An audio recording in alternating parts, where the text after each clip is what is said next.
ایک شخص نے عرض کیا، یا رسول اللہ صلی اللہ علیہ وسلم، کون سی دو چیزیں واجب کرنے والی ہیں؟ آپ نے فرمایا کہ جو شخص اس حال میں مر گیا کہ اللہ کے ساتھ شریک کرتا تھا وہ دوزخ میں داخل ہوگا، اور جو شخص اس حال میں مرا کہ اللہ کے ساتھ شرک نہیں کرتا تھا بلکہ اللہ کو ایک مانتا تھا اور اس کے دین کو قبول کیے ہوئے تھا، وہ جنت میں داخل ہوگا۔ جو شخص اللہ کی ذات صفات میں کسی چیز کو شریک نہ کرے گا بلکہ اللہ کو وحدہ لا شریک جانتے اور مانتے ہوئے اس کے دین کو قبول کرے گا اور اس حال میں مرے گا تو وہ جنتی ہوگا، اور جو شخص اللہ کے ساتھ کسی چیز کو شریک بنائے گا اور اسی حال میں مرے گا وہ دوزخی ہوگا۔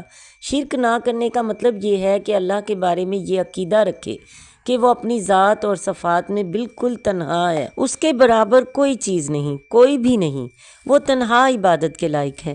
یہ عقیدہ بھی رکھے اور عمل بھی اسی کے مطابق کرے، اور اس کے سوا کسی کی پرستش اور پوجا نہ کرے۔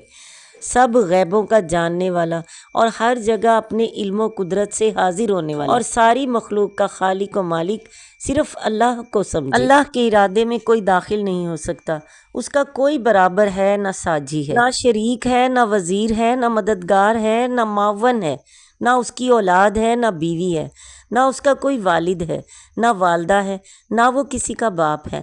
شرک یہ ہے کہ اللہ کو چھوڑ کر کسی مخلوق کی پوجا اور پرستش کرے، یا اللہ کی بھی عبادت کرے اور دوسروں کی بھی، جیسے ہندو لوگ اللہ کو بھی مانتے ہیں اور مخلوق کی پوجا بھی کرتے ہیں، بتوں کے سامنے سجدہ کرتے ہیں، ان کے نام کی نظریں مانتے ہیں اور ان پر چڑھاوے چڑھاتے ہیں اور ان کے سامنے جانوروں کو کاٹتے ہیں، اور جیسے نصرانی جنہیں عیسائی کہا جاتا ہے اللہ کے ساتھ حضرت عیسیٰ علیہ السلام اور ان کی والدہ حضرت مریم کو معبود مانتے ہیں اور صلیب کی بھی پرستش کرتے ہیں، حضرت عیسیٰ کو اللہ کا بیٹا نعوذ باللہ کہتے ہیں اور ان کی والدہ کی بھی عبادت کرتے ہیں۔ یہ شرک اعظم ہے، سب سے بڑا شرک۔ دیکھنے میں نصرانی کیسے مہذب ہیں، بڑے بڑے ملکوں کو چلاتے ہیں اور دنیا کی سیاست پر چھائے ہوئے ہیں، لیکن اللہ کے ساتھ شرک کرنے اور اللہ کے آخری نبی صلی اللہ علیہ وسلم کا انکار کرنے کی وجہ سے کافر اور مشرک ہیں۔ چاند پر پہنچ گئے تو کیا ہوا؟ اصل تو آخرت کی ابدی زندگی کو دیکھنا ہے۔ وہاں دوزخ میں چلا گیا تو یہاں کا چاند پر پہنچنا کیا کام دے گا؟ بہت سے کچے ایمان والے مسلمان یہود و نصارہ کے طور طریقے دیکھ کر ریجھتے ہیں۔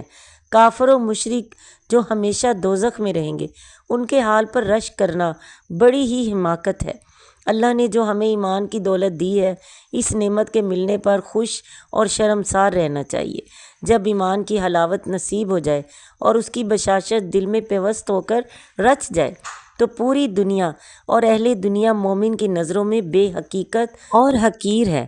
اللہ نے جو ہمیں ایمان کی دولت دی ہے، اس نعمت کے ملنے پر خوش اور شرمسار رہنا چاہیے۔ جب ایمان کی حلاوت نصیب ہو جائے اور اس کی بشاشت دل میں پیوست ہو کر رچ جائے تو پوری دنیا اور اہل دنیا مومن کی نظروں میں بے حقیقت ہو کر رہ جاتے ہیں۔